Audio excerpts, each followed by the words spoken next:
Vous le savez, les impôts ont augmenté, l'inflation a augmenté, la TVA a augmenté, le coût de la vie a augmenté, les médicaments ont augmenté. Mais ce n'est pas fini, les copains. Bruno Le Maire n'est toujours pas content. Il répond, ça ne peut pas être open bar. Bruno Le Maire ouvert un remboursement des soins médicaux en fonction des revenus. Donc ça veut dire que si tu es très riche, tu vas devoir payer tes médicaments, même si tu cotises. Et si tu es très pauvre, tu seras plus remboursé. Donc qu'est-ce que ça veut dire, les copains? Ça veut dire que le français qui travaille sera encore moins remboursé et que le migrant SDF sans papier ou alors le terroriste, etc., qui est en prison, qui n'a pas d'argent, bah, vu qu'il gagne moins, bah, ils seront plus remboursés en fait. C'est merveilleux.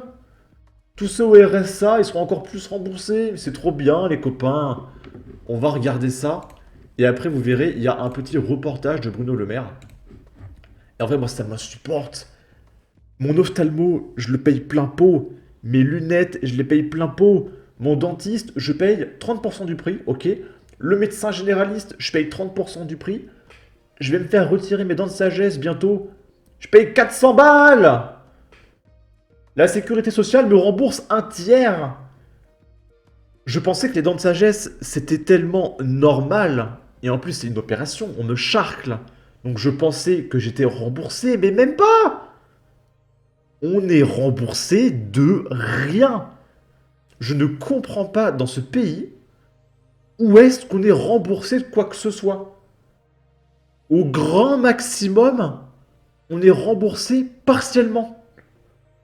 Et la plupart du temps, t'es pas remboursé tout court. Il faut que tu payes une mutuelle en plus à côté, etc. Et même la mutuelle, elle te rembourse pas totalement. Mes lunettes que j'ai payé plein pot, il y a la mutuelle derrière qui m'a remboursé 100 euros.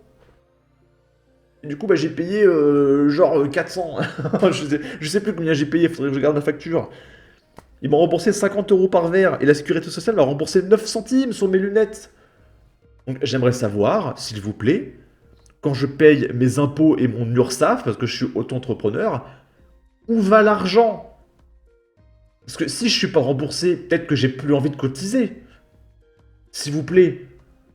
Et je pense que c'est le cas de tous les Français. Vu qu'on n'est jamais remboursé, on n'a plus envie de cotiser. Et il y en a qui vont dire oui, mais si t'as une maladie grave, etc. Mais on sera pas remboursé si on a une maladie grave. Ma mère, elle est en train de perdre toutes ses dents. Elle a dû faire une opération. Elle avait deux possibilités. Soit on lui arrache toutes les dents et on lui met un dentier et c'est remboursé. Ou alors on la guérit. Et mais si on la guérit, c'est plein pot. Elle a payé 2000 boules. 0 € remboursé. À quoi ça sert? Mon grand-père, il doit voir un cardiologue. Il a un rendez-vous dans 2 ans. Dans 2 ans, le cardiologue, c'est le cœur. 2 ans. Heureusement qu'il va pas mourir demain, hein. C'est pour le peacemaker, c'est un contrôle. Et mon grand-père, il a appelé, c'était mode bah, pour le mois prochain. Non, non, c'est plein jusqu'en 2027. Pardon? Mais c'est insupportable ce pays, hein. Vraiment, je suis en train de péter un câble. Bref, je tergiverse. On va écouter tout ça. Euh, Avant tout, si jamais vous voulez témoigner, parce que vous en avez gros sur la patate, que ce soit à propos, euh, à propos de problèmes d'argent, de la sécurité sociale, de l'immigration, de l'insécurité, du féminisme ou autre, vous pouvez venir témoigner sur ma chaîne secondaire La Minute Radio. Vous aurez le lien en description de vidéo. Et vous pouvez m'envoyer votre témoignage à laminuteradio@gmail.com. Vous m'envoyez votre témoignage, que ce soit par écrit ou par fichier audio. Donc vous me dites pas, hey, bonjour, salut, ça va? Non, je veux un témoignage, s'il vous plaît. D'accord? Je compte sur vous. Bref, pour faire baisser les dépenses, Bruno Le Maire s'est dit ouvert à tous les débats, alors que le déficit de la France en 2023 s'affiche à 5,5% du PIB. Comment faire des économies et baisser le déficit de l'État que l'INSEE estime à 5,5% du PIB en 2023? Pour le ministre de l'économie, il ne faut pas de tabou, pas même celui de rembourser différemment les dépenses de santé. Je suis ouvert à tous les débats, c'est pas à moi de trancher. Est-ce que les économies vont être faites? Ça doit être un débat collectif. Sauf qu'on ne demande pas l'avis aux Français, hein. Donc de quoi tu parles? Il va faire un 49.3. A-t-il expliqué ce mardi 26 mars sur RTL, appelant à une prise de conscience collective sur la nécessité de faire des choix dans nos dépenses publiques. Il a rappelé qu'il avait déjà été décidé d'augmenter la franchise des médicaments de 50 centimes à 1 euro. C'est une façon de dire le médicament ne peut pas être open bar. Mais ils sont pas open bar, on cotise pour ça. Arrêtez de vous foutre de nous. En fait, on va cotiser et on va quand même payer. Mais ils se foutent vraiment de la gueule du monde, hein. Vous voyez tous les médicaments que vous accumulez dans votre pharmacie, ça a un coût. C'est vous qui payez, c'est le contribuable qui paye, a-t-il défendu. Contribuer davantage, le gouvernement veut-il aller plus loin? Pas question de moins bien rembourser les personnes qui sont gravement malades. Bah si, justement. Parce que si tu es riche, si tu travailles, même si tu es de la classe moyenne, tu seras moins remboursé. Et les migrants qui n'ont pas d'argent, ils seront mieux remboursés. Parce que plus tu seras pauvre, plus tu seras remboursé. C'est ce qu'il vient de dire. Hein, c'est selon nos revenus, on sera plus ou moins remboursé. La personne qui est en bonne santé et qui consomme des médicaments ou fait beaucoup d'analyses médicales, poursuit-il, arguant que le doublement de la franchise médicale a rapporté plus d'1 milliard d'euros à l'État. Et vous allez voir, il y a Éric Zemmour qui propose des solutions après.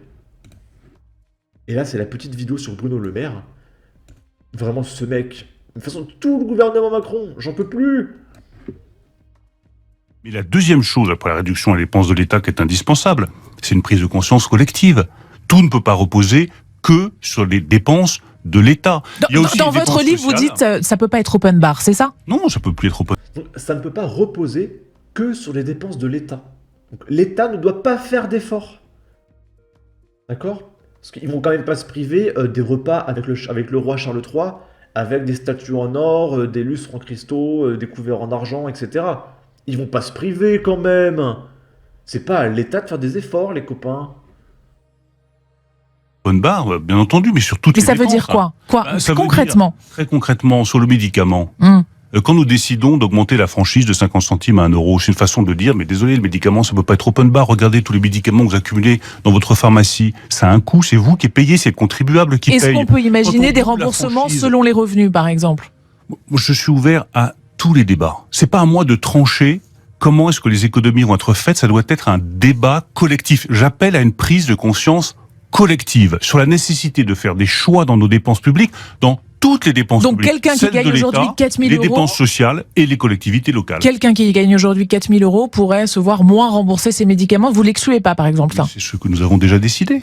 Et qu'est-ce que ça nous permet de faire? Il ne s'agit pas de dire qu'on va ratiboiser tout le monde.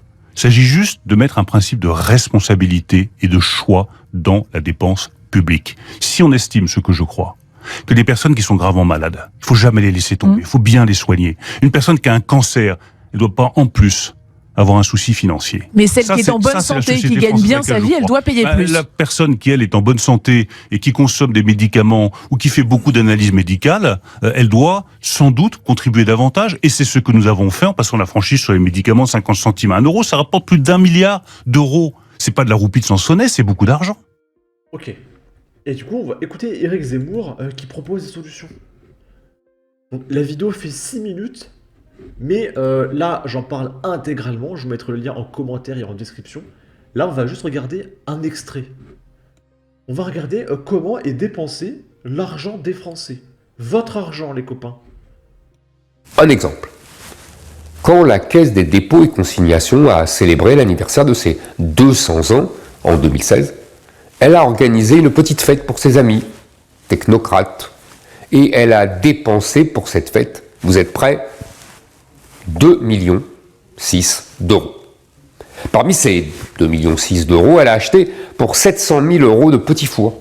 Vous m'avez bien entendu, 700 000 euros rien qu'en amuse-bouche.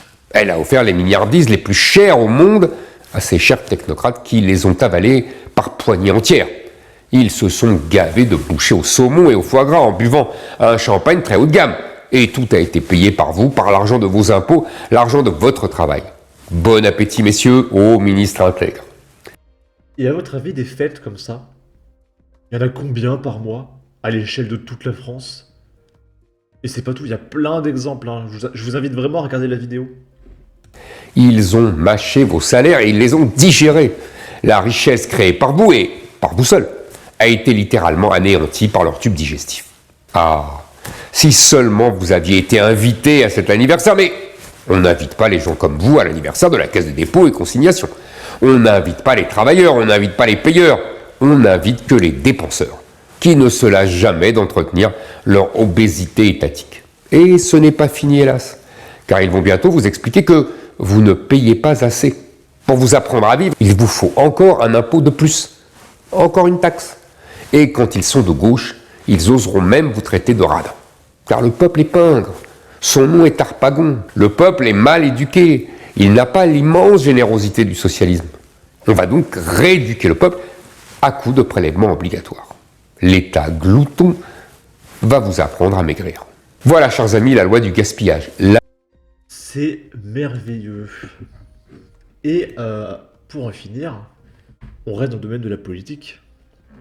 Il y a le président socialiste de la Commission des affaires intérieures du Parlement qui dit « Les migrants ne sont pas une menace et pourraient même contribuer à reverdir la démographie européenne, voire même à financer la sécurité sociale. » On va mettre un petit filtre anti-droit d'auteur.